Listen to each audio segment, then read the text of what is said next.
Let's talk about the mainstream media and the lies that they continue to perpetrate on the American people. You know, it's been interesting to watch over the past month and a half to 2 months, watching CNBC, Fox Business, you name it, Bloomberg, etc. And all the talking points have really shifted towards, well, we should pass the bipartisan infrastructure bill, you know, the big wet kiss to Wall Street. But that $3.5 trillion thing, that's like a big, you know, that's a big Biden socialist program that's just going to give money away. It's all full of entitlements. It's, you know, we can't afford that. How are we going to pay for that? That's been the talking points, right? And it's also around the idea that we can't raise taxes. We can't possibly raise taxes also as part of this bill. Businesses are hurting, right? Even though Wall Street profits are off the charts and they're not paying anything in taxes. But heaven forbid we should actually raise taxes even just a few points, not even anywhere back to where they were before Trump's tax cuts, but just a little bit so that they have to pay something right now while they're raking in immense profits and Americans are suffering and losing their homes. And we couldn't possibly lower prescription drugs, right? I've literally seen mainstream media talking about lowering prescription drug prices is just going to be bad for business. So I've got a couple examples here of the mainstream media not pushing back on some of these clowns that they've had on their airways. So Meet the Press, which back in the days when I would watch it with Tim Russert, that was like my Sunday. I loved Tim Russert. Here was a guy that didn't care if you were Republican or Democrat. He would ask you tough questions, and he was always ready for if you zagged, he zigged. He had questions and follow-ups ready to go because he wanted to get to the heart of the answer. He would not let you alone. In fact, John McCain, one time when he was on with Tim Russert on Meet the Press, at the end of the interview, I'll never forget this, said, "Thank you for coming." He said, "Well, that was like a prostate exam. Like, here's John McCain, former POW, like shot down." He had to answer some really tough questions. Like Tim Russert did not let up on him. And at the end of the interview, he said, "Wow, that was like a full body cavity search prostate exam I do. That was not fun." Because he had to answer tough questions. Meet the Press. Now it's a joke. Chuck Todd, who's in the tank. And then they invite this weekend Meghan McCain, the daughter of John McCain, who former host of The View, to come on and get her perspective from Arizona about paid corporate lackey, corrupt Kyrsten Sinema, Senator Kyrsten Sinema from Arizona. So they get Meghan McCain, a Republican, to come on to talk about Democrat from Arizona, Kyrsten Sinema, who, by the way, we reported this week and we will continue to report, has been taking money from these big companies and big pharma, and no wonder she's now cheaper prescription drugs, wanting to vote against the larger $3.5 trillion stimulus package, wants a lower number, doesn't want to increase corporate taxes, all paid for by these industries. She's also the one, Kyrsten Sinema, who we told you this week, last summer, was an intern at a winery while she was senator, and then holding fundraisers for $5,000 a person at the same winery from big hedge funds and private equity firms. Like, talk about conflicts of interest, corporate lackeys. So let's get Meghan McCain's perspective. Let's get her erudite perspective on Kyrsten Sinema from the state of Arizona. Let's hear what she has to say about Kyrsten Sinema. Meghan McCain, formerly of The View, who is now on Meet the Press. Kyrsten Sinema, I know you have a pretty good personal relationship. That's the frustration Democrats say. They don't know what Joe Manchin wants. They don't know what his bottom line is, and they don't know what her bottom line is. How would you describe it? Well, I mean, politically in Arizona, I think that's why people like her so much. Just anecdotally, conservatives in my life really like her because... First of all, you're not answering the question. Like, what is her bottom? Like, what is her top line number on the reconciliation? 3.5 trillion. They're just not really sure where she's coming in on that. Like, what's the number? Well, first of all, I just want to say in Arizona, you know, just anecdotally, first of all, anytime you have to couch something as anecdotally, that means that it only applies really to you in your little bubble, right? This is, first of all, she's not well liked. Her popularity numbers in Arizona are in the toilet. Good luck seeing if she's going to win re-election. So among your conservative little group in Arizona, like your little, wine club moms, like you guys like each other. So you like Kyrsten Sinema. That's your thing you're bringing to meet the press. Okay. She's holding the line for conservatives in a lot of ways. The question I always have is, for people like Joe Manchin, if it's not him, it's going to be a Republican. So this distaste and this, outward hostility towards moderates in the Democratic Party surprises me. Are you an idiot? I mean, really? So I don't understand this hostility towards these moderates. If they're not electing a moderate, then it's going to be a Republican. Well, who cares? It's in name only. We know that Joe Manchin is essentially a Republican anyway. That's the point. Democrats aren't happy with what he votes on. Progressives aren't happy with what he's giving them. Why they continue to not vote for things that actually matter to the American people. I don't understand why they're disappointed. Because if it's not him, then it would be a Republican. Or maybe not. Maybe there would be an actual progressive candidate who cares about people. Maybe there is someone out there who's not Joe Manchin in the middle, who's basically a Republican. Maybe there is someone who's not Kyrsten Sinema, who used to be a Green Party progressive and maybe duped everyone into thinking that's what she was and wins election as a Republican virtually. I also was shocked by seeing Senator Booker talking about sort of openly this distrust between progressives and moderates. How the Democratic Party ultimately threads the needle, I don't know. But I will say that President Biden ran on being a moderate, as you said. He ran and won with the help of independent, centrists, Trump-wary Republicans, and he is not governing as one. The Build Back Better agenda is the most progressive, modern agenda of all time, up to $5 trillion, and it's not polling well. So What? It's not polling well? Are you kidding me? How many polls have we showed you here on the show, the Quinnipiac poll and others, where the Build Back Better program and the $3.5 trillion stimulus is polling off the charts? I think I'm just confused as why they're doubling down on something that is cratering in the polls right now. Cratering in the polls right now. They're doubling down.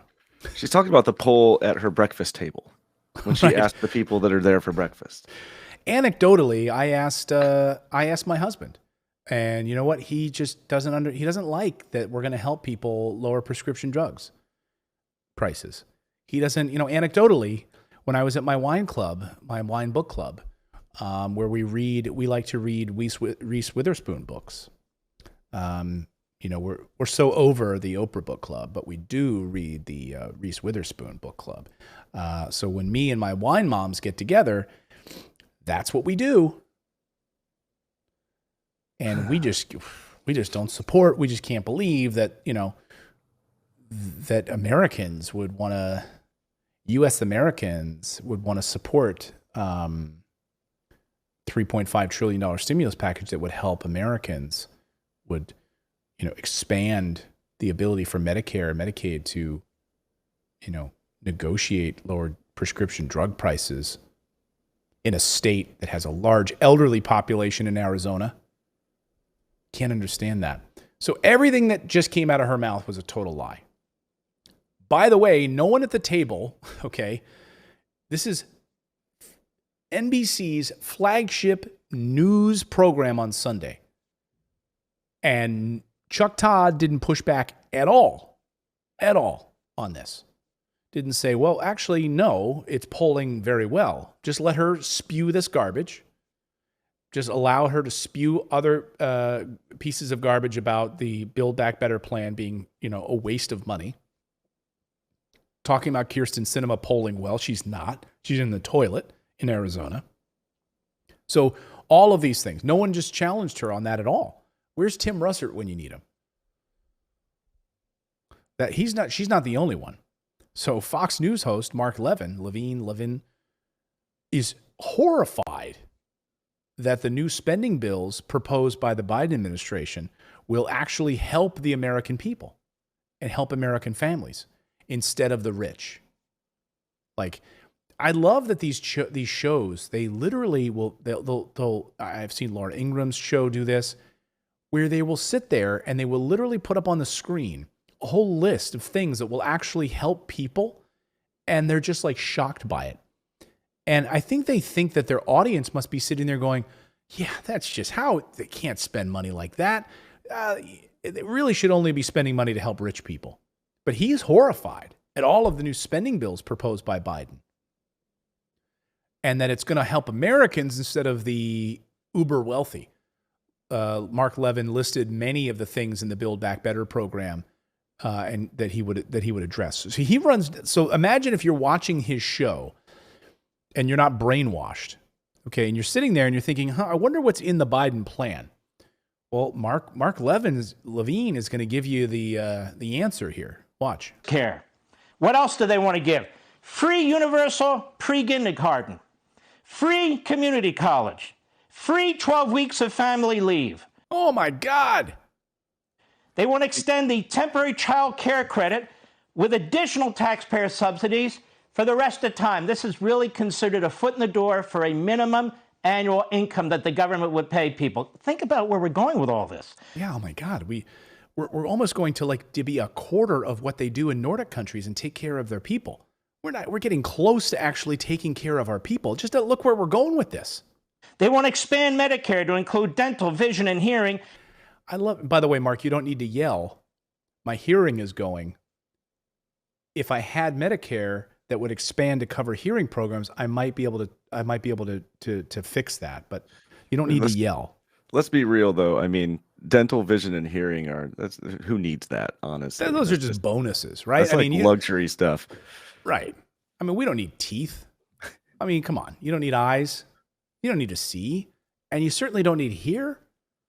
So, at least we still have our smelling, right? Smelling is maybe, I don't even know if smelling is covered, but. Right. Well, until the invention of smell-o-vision, he should probably be pushing for people to have vision and hearing, considering what he does for a living. Because that's why he's just yelling at you. Yeah. Can you imagine? Look at this. Well, look what they're doing. They're going to expand Medicare to include dental, vision, and hearing. Well, how many of my audience right now, really, you want them to cover that? Your Imperial Majesty, she says, why would he sound disgusted? Why does he sound so disgusted? That's just it. I mean, why is this? It's like this horror show list of things he's putting up there that would actually help people. Unbelievable.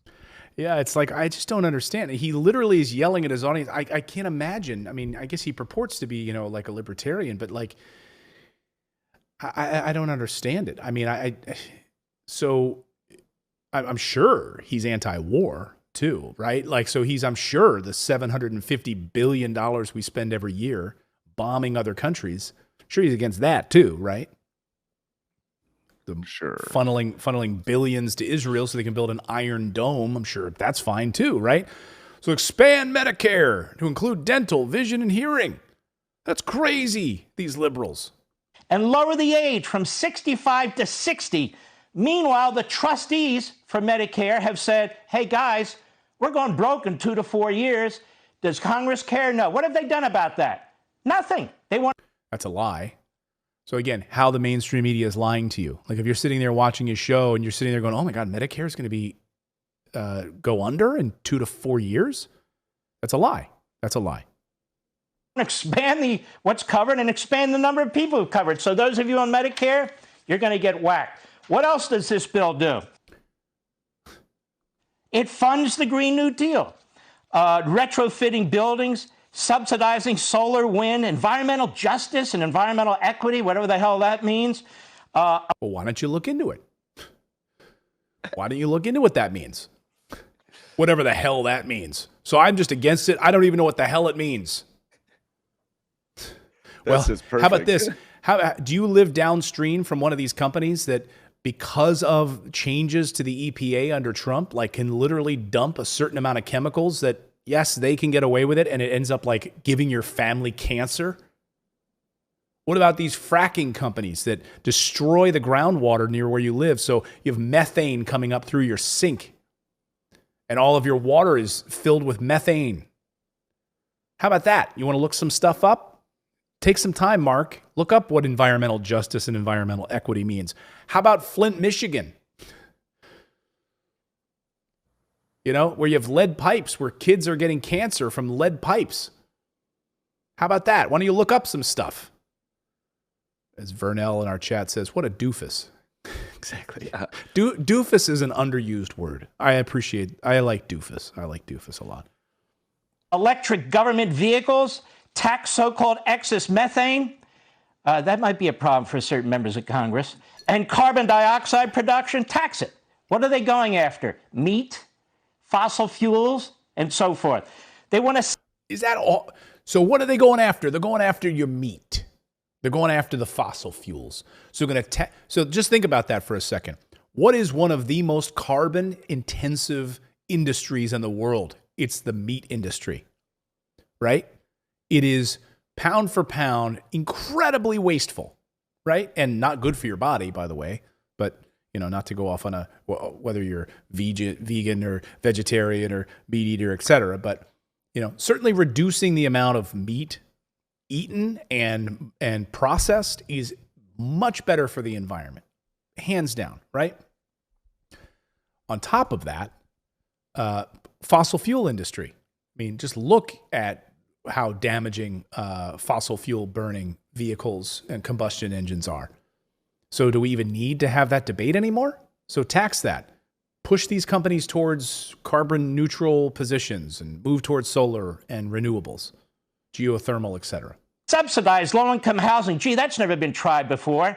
They want to create Gee, that's never been tried before. So just because we tried it and it was a failure, we should just not try. Because we are facing a housing crisis in the United States. I don't know if FYI, where you live, Mark, like, I'm sure it's fine. I'm sure you're not worried about being able to pay your bills and being kicked out. I'm pretty sure he lives in the 50s. He goes home. He's like, where's my dinner? Yeah. I'm going to get some food out of the ice box. Marge, don't make me come over there to the moon.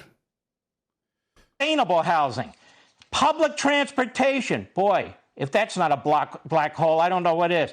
Rental assistance, federal zoning, the suburbs. They're targeting you in this bill. What else? Yeah, all you white people that live cleanly out in the suburbs where free of any people of color, they're coming for you. The only thing he hasn't mentioned... They're going to make the suburbs accessible to people of color. They're coming for you. The only thing he hasn't mentioned yet is they're going to come take your guns, because right now he has your houses and he has your meat. So let's see if they're going to take your guns too. A civilian climate corps. They want to indoctrinate and enlist in activism tens of thousands, if not hundreds of thousands of young people to address climate change, whatever that means, this whole degrowth movement. Yeah. Wow, really? Thank you for that. You gave me a pretty clear understanding of what's in this spending bill. So, wow. Fight for lower medical prescription drugs, expansion of Medicare to cover hearing, dental, vision. Wow. So that like maybe people could actually afford to get glasses. They could get their eyes checked. Like, for instance, my best friend from high school, I spoke to him the other day. As I mentioned, he had COVID last year. And his sight has never returned. Like he can't see anything up close. He can only see distance. And I asked him, have you gone to a doctor since? He's like, no, I can't afford it. Like he couldn't go to an eye doctor because of COVID. He can't. Like in America, he can't go get his eyes checked. Maybe he needs a procedure. Maybe he needs an improved prescription. I don't know. But that should not happen in the United States of America. Dental.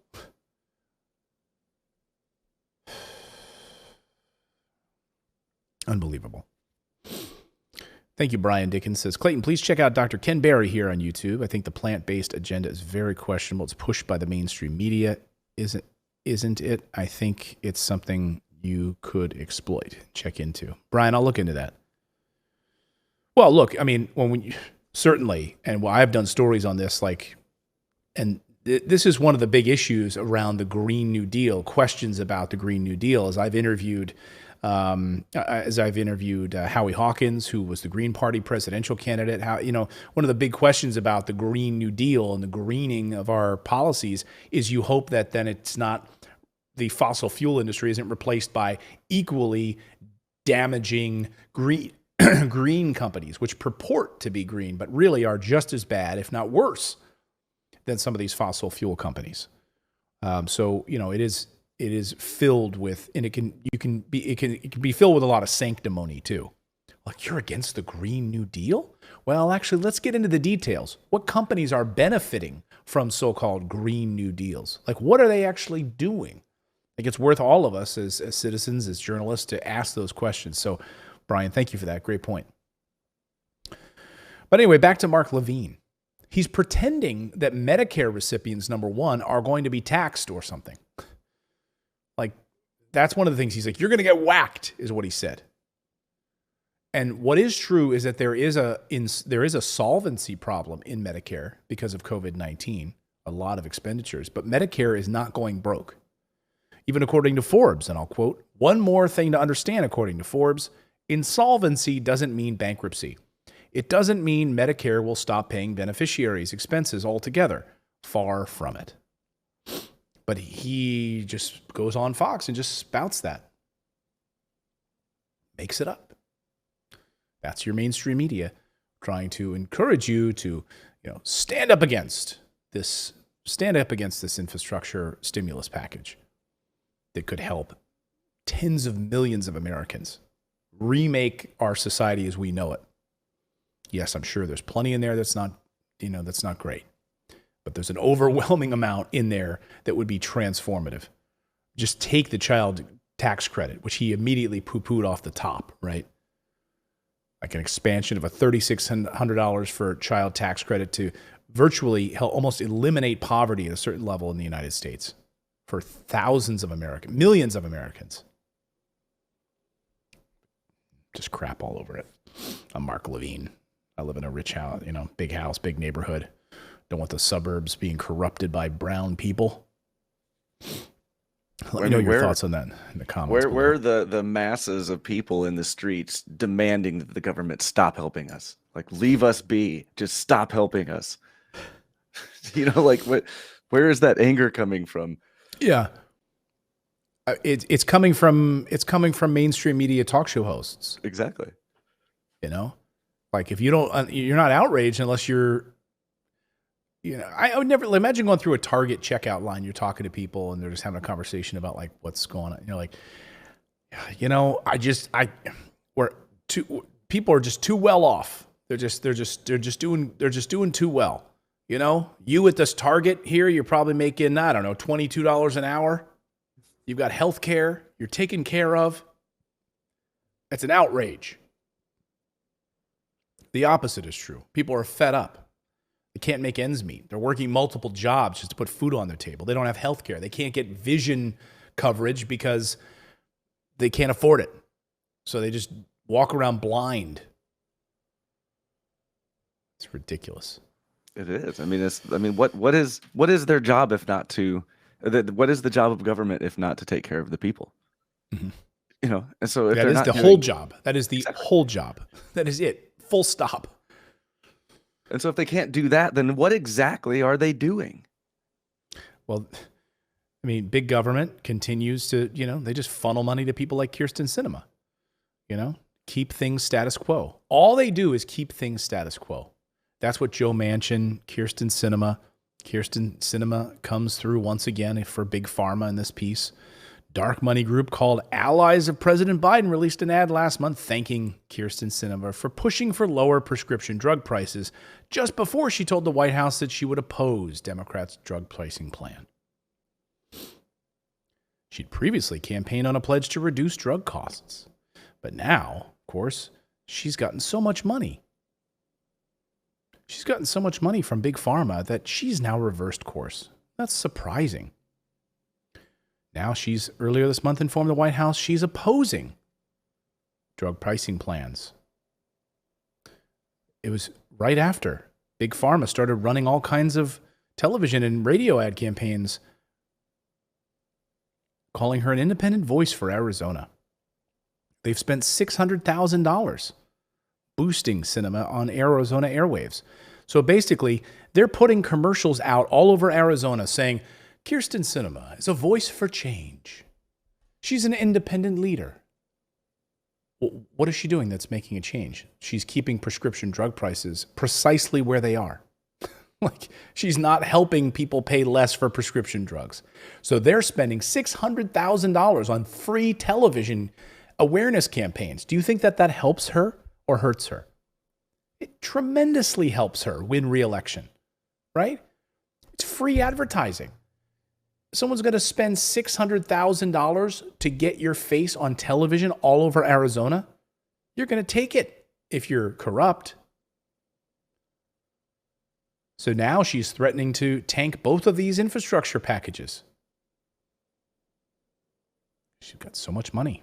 Thanks, Kyrsten Sinema. If you're in Arizona, vote this person out for corruption. That's how it happens. You're watching it right before you, right before your eyes. Thanks for subscribing to the channel. You can also become a channel member by going to morninginvest.com/join, where you can stick it to the mainstream media and support independent journalism. We're able to bring you the stories that you won't see on any of the major billionaire-backed networks. Thanks so much. We'll see you next time, everyone.